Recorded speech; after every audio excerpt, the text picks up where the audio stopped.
आज मुसलमान रोडों पे उतरे जो गंगा जमुना तहजीब की बात कर रहे हैं। आज मैं कह रहा हूं अपने मुसलमानों से, देश के मुसलमानों से जो कहते हम इस देश के नागरिक है, पहली बात तो तुम इस देश के किराएदार हो। मैं खट्टर साहब का एक बयान आया है कि हमने आधे घंटे या 1 घंटे के अंदर पुलिस भेज दी, सारा का सारा फेलियर और झूठ बात है। 3 घंटे तक उस मंदिर पे भी नहीं पहुंची थी, मंदिर के अंदर भी गोलियां चली और भागते रहे। जहां पर हिम्मत टूटी वहां पेट्रोल पंप दिखा, पेट्रोल पंप में गाड़ी घुसेड़ दी। मैं उन अंकल जी का एहसान ज़िंदगी भर नहीं भूलूंगा, मेरे को और मेरे परिवार को, और उन्होंने मेरे पीछे बैठे हुए व्यक्ति को, जो किसी के बच्चे थे, किसी माँ के लाल थे, उनकी माँ की आंखों की टकटकियाँ लगी हुई थी। मैं बात में मेरे बच्चे गए, वहाँ पर हमला हो रहा है। उन अंकल का धन्यवाद करना चाहूँगा। अंकल ने बोला डरो मत, गाड़ी यहाँ लगाओ, किसी माई के लाल में दम नहीं है जो इस पेट्रोल पंप की सीमा पार कर जाए। मैं तथ्यों पे बोल रहा हूँ, झूठ नहीं बोलूंगा। सारे के सारे 15 से 16 साल के बच्चे थे वहाँ पर, 15 से 16 साल के बच्चे थे, बूढ़े थे, पत्थर पकड़ा रहे थे बच्चों के हाथ में, फेंको इनके ऊपर। इस देश के लोगों को बेवकूफ बना रहे हो तुम लोग। क्या सुनी हो रही है? पथराव कर रहे, गोलियां चला रहे, पुलिस पे गोलियां चला रहे, पुलिस को नंगा करके मारे, पुलिस की गाड़ियां चला रहे, थानों में आग लगा दिए। जहां पर पुलिस प्रशासन सेफ नहीं है तो वहां पर पहले से हमें बताओ कि हम देश के कानून आपकी रक्षा नहीं कर सकते। मैं एक बार हाथ जोड़ना चाहता हूं और अपने देश के 100 करोड़ या 110 करोड़ लोग हैं ना भाई, मैं तुम्हारे पैर छूना चाहता हूं भाई, तुम्हारे चरण अगर इस देश में हैं तो भैया मैं पैर छूना चाहता हूं। अगर तुम हिंदू हो ना तो अपने आप को इन बचा लो। ये सब एक हैं, मैं खुल के बोल रहा हूँ, ये सब मुसलमान एक हैं। कोई मुसलमान बोले कि मैं ये हूँ, मैं वो हूँ, मैं इंसानियत नहीं।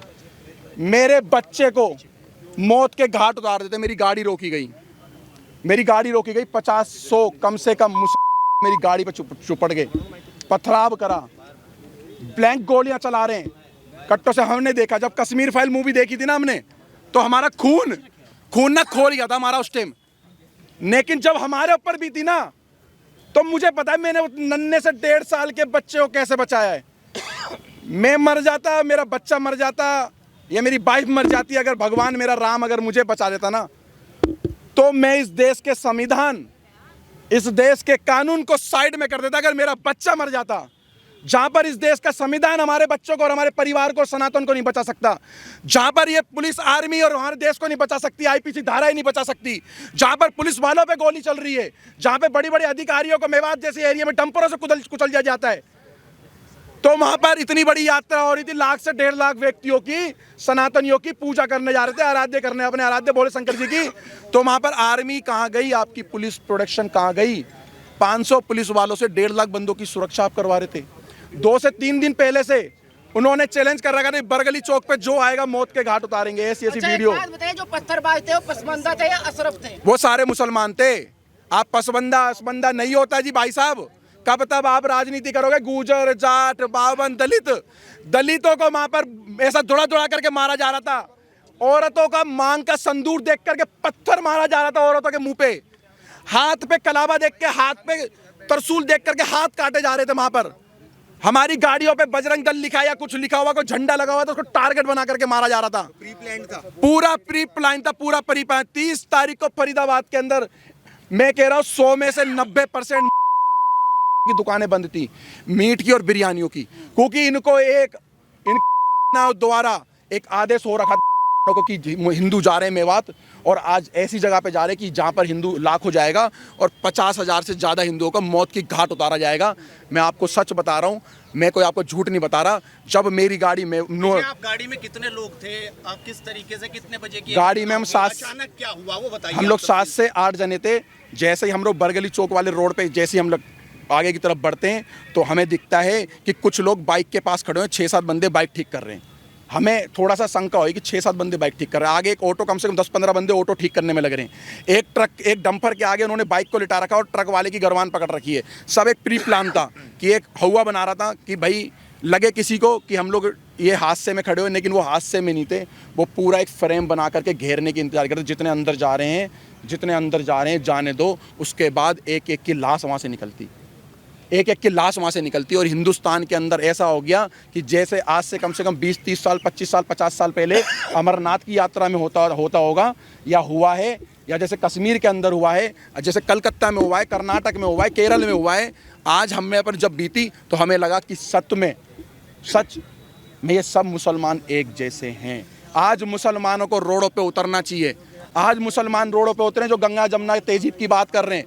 आज मैं कह रहा हूं अपने मुसलमानों से, देश के मुसलमानों से जो कहते हैं हम इस देश के नागरिक है, पहली बात तो तुम इस देश के किराएदार हो, मैं बोलूंगा, क्योंकि मेरे बच्चे पे बात आ गई थी। मेरे बच्चे की ना ये मौत के कारण मेरी औरत से ये बोला गया चलो चलो जल्दी उतरो, 7-8 जनों से ये बोला गया चलो उतरो नीचे गाड़ी से, लेकिन मैंने अपने एक्सीलेटर को पैर पे डाल करके और एक्सीलेटर का पे पंजा दबाया और अपनी गाड़ी को आगे बढ़ाया। 70 से ज्यादा गिरफ्तारी हुई है। क्या लग रहा है 70 से ज्यादा लोग थे? लाखों आदमी इसके अंदर इन्वॉल्व है, लाखों आदमी। और मैं खट्टर साहब का, मैं बीजेपी का विरोध नहीं कर रहा, मैं कांग्रेस का विरोध नहीं कर रहा, मैं किसी पार्टी का विरोध नहीं कर रहा हूं। मैं साफ खट्टर साहब का विरोध करना चाह रहा हूं आपके चैनल के माध्यम से। खट्टर का नहीं, मेरी बात सुन लो पत्रकार साहब। खट्टर साहब का एक बयान आया है कि हमने आधे घंटे या 1 घंटे के अंदर पुलिस भेज दी, सारा का सारा फेलियर और झूठ बात है। 3 घंटे तक उस मंदिर पे भी नहीं पहुंची थी, मंदिर के अंदर भी गोलियां चली। लेकर निकले कहाँ गए? बरगली चौक। अपने आप को, अपने बच्चे को, अपनी पत्नी को, जो लोग थे उनको बस भागते रहे और भागते रहे। जहां पर हिम्मत टूटी वहां पेट्रोल पंप दिखा, पेट्रोल पंप में गाड़ी घुसेड़ दी।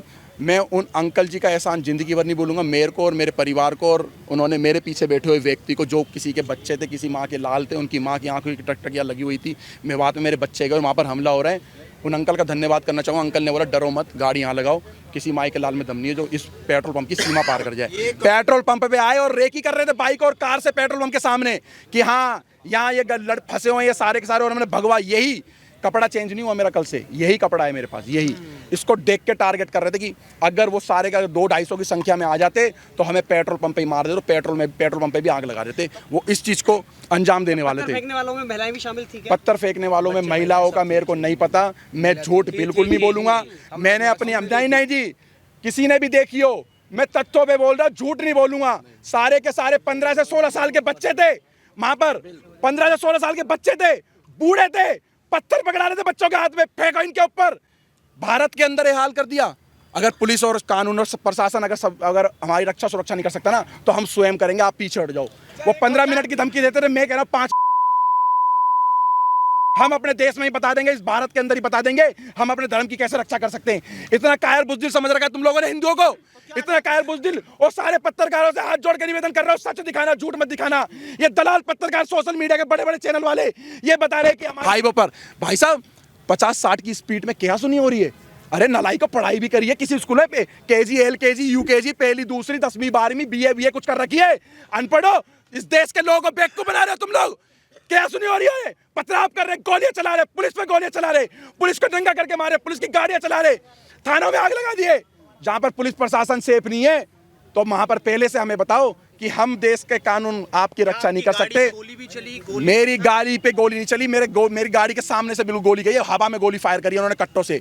और ऐसे ऐसे वेपन उनके हाथ में थे जो दिल्ली पुलिस के भी हाथ में ऐसे हथियार नहीं थे। आर्मी वालों के पास भी नहीं होंगे। मैं कहा दिल्ली पुलिस, हरियाणा पुलिस के हाथ में ऐसे हथियार नहीं थे। इतने बड़े बड़े आतंकवादी हैं, सारे के सारे मेवाती आतंकवादी हैं। मंशा ये थी, मारना चाहते तो सवेरे 5 बजे यात्रा चालू थी, 5 बजे भी पथराव कर सकते थे। उनकी मंशा ये थी जितने अंदर घुस रहे हैं, जितने अंदर जा रहे हैं जाने दो, उसके बाद इनकी लाशें निकालेंगे। भारत के अंदर हिंदुओं पे हमला इस तरीके का हुआ। अगर तुम आप भी चुप रहे ना तो फिर तुम अपने हिंदुओं का गुनाह क्या? हमारा गुनाह है कि हम हिंदू हैं। हमारा गुनाह हिंदू हैं हम। हिंदुआ गुनाह, हमारा गुनाह क्या गुनाह करा भाई हमने? आराध्य, हाँ 47 वाला झंडा, 47 गुनाह कोई नहीं था भाई साहब। गुनाह ये था कि हम लोग प्रशासन के भरोसे पे रह गए। अगर प्रशासन हमें पहले बोलता हम तुम्हारी सुरक्षा नहीं कर सकते तो हम अपनी सुरक्षा स्वयं करते और कैसे भी करना था। हाँ गजवाए हिंद की ये स्टार्टिंग है इनकी, ये गजवाए हिंद करने की, एक इन्होंने डर का माहौल बनाने की सोचा कि हम देश के अंदर एक माहौल ऐसा क्रिएट करें कि डर का और भय का माहौल। कोई भी जरूरत नहीं है। मैं विजय हिंदू ऐलान कर रहा हूं, किसी भी से इस भारत के अंदर डरने की जरूरत नहीं है। तो डट के ही लड़ना है, जैसे हमारे भाई, हमारे बड़े पूर्वज भगत सिंह भाई भी लड़े थे, महाराणा प्रताप और पृथ्वीराज चौहान भी लड़े थे, उनके वंशीजों